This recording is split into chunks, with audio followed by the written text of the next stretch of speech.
Today's occult report is on the minds of the cosmos. We're going to be talking about minds that are so great they could put out the sun as easily as human fingers could snuff out a lit candle. And I will relate to you my coming into contact with interdimensional beings in our Insiders Club, if you choose to join us. You know, the thing called the mind of the cosmos, or the minds of the cosmos, the thing that we call a thing, whether it's fire or water, the elements, electricity. The thing is not the thing itself. The representation of the thing is the actual thing. The pattern is all electricity. Is it the lightning bolt? Or is it the equation chalked on a board in a classroom?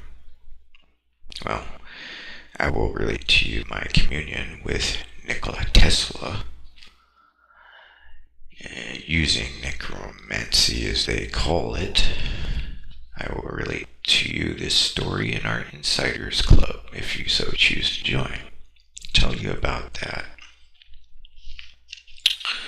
In my spirit quest, and prior to seeking the occult, minds came into contact with me, with my conscience, which relayed to me secrets, hidden aspects of reality, of the universe. I was made or born so as to receive and to know. There was really no choice or say in the matter. I think our masters, whoever they are, by whatever names we choose to call them, I believe that our masters built this wondrous world for us. And I'm not the first contact. Ancient Greeks entreated the oracles. The Middle East and ancient Asia spoke with the gods. What kind of world do we really live in? Well, think of the earth, the moon, and the sun. Are all of these machines? Are they machines interconnected with all else in the cosmic intelligence system? Could this be true? You know, I once witnessed something incredible. It was a red orb, and this red orb I saw come out of the corner of my peripheral vision. Caught my attention, so I looked to see where it was traveling in the night sky. At the time, I was watching the night sky. I was looking at the Sierra Nevada mountains, and I saw this red orb fly into the constellation of Orion. And it was as if in response to something I had been thinking about at the time, something I might disclose with you in the Insiders Club, or perhaps you can read about this in my blogs. I know I've written about this before. Well, anyway, what happened is this orb flies into the constellation of Orion, and it covers over the first star at the base of Orion. And then it moves up quickly, like as if leaping from star to star within that constellation. And at first it did this very slow. And then it retraced itself again, the same pattern, a little faster this time. And then faster and faster until it looked to me like a pinball game. Like a pinball machine when you hit the a jackpot on it, and the lights are just blinking and going crazy. So this red orb is just tracing the pattern, or the constellation of Orion. And then after a minute, I think it was about a minute or two, it stops back at the base of the constellation, the first star, and then it goes back to its original course of flying over the Sierra Nevada mountains and disappears. So, to me, if I'm asking the universe a question, and then I see an event like that, perhaps there's a correlation, perhaps it's more than mere coincidence, but it does give us an example of how we might conceive of there being minds that are similar to our own, that is, similar to human minds, but which perhaps might be far, far more powerful.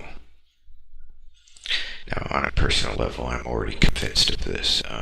I've had more significant experiences than the one I've just described to you. So for me, I don't need further proof.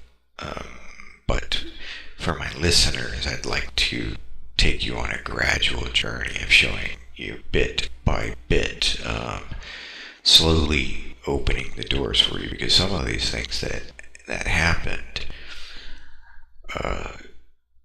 are too extraordinary to simply just blurt it all out on an audio log. I believe that we, those of us who choose to be metaphysicians, those of us who choose to be occultists, I believe that we're technicians of spirit. As the true classical occultist, I think that we must reboot the world circuit and teach the true word.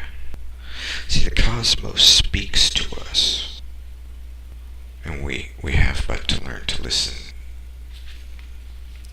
That is, we have to once again learn how to listen to our environment, to be more one with these spiritual or quasi-spiritual universe. Of course, many of you are listening, or who have been listening for some time now, already know that I believe that the world, the universe, is entirely made of spirit matter anyway. So I have quite a different view than the classical physics, the Billiard-ball physics doesn't really synchronize with my point of view.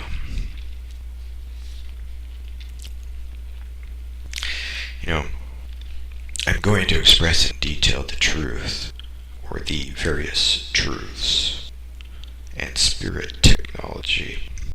The various spirit technology made known to my conscience.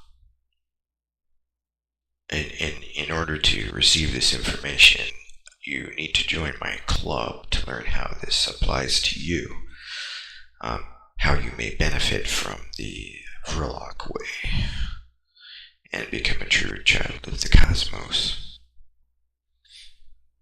You know, there's a lot of people who have used the phrase, I'm a man of the world, or I'm a man of the city. I view myself as a child of the universe, free from the madness of trapped minds and corrupt souls. So I want you to join your brothers and sisters, your colleagues, join me. And my most loyal colleagues will receive the names of some of these entities, spirits, and interdimensional beings I've come into contact with. Of course, they don't just blurt out their names. This is a long process of many years of coming into contact with these entities, and some divination work along the way. And, so together as club members, we will share entity and spirits who can enlighten, heal, and enrich our lives. It will build prosperity for the club. And the first thing you need to do before you join is learn not to let others define who you are. Refuse to be called or labeled by others. In my club, I simply ask you to be real and be with Vrilock and your colleagues. And so we'll go from there, and you're going to enjoy learning more about the minds of the cosmos and some other reports on the expansive mind vs the contractive mind. And we'll even touch base on some of the old lore and legends of the world, including the teachings of fire and ice, and see how these might relate to some of our more modern magical thinking.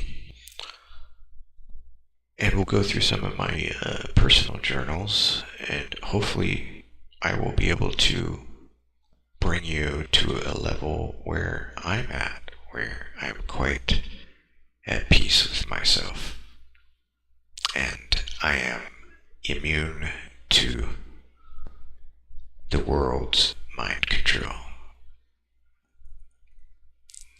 So to your freedom, spiritual health, your prosperity, and your success. This is Tom Vrilock, signing out.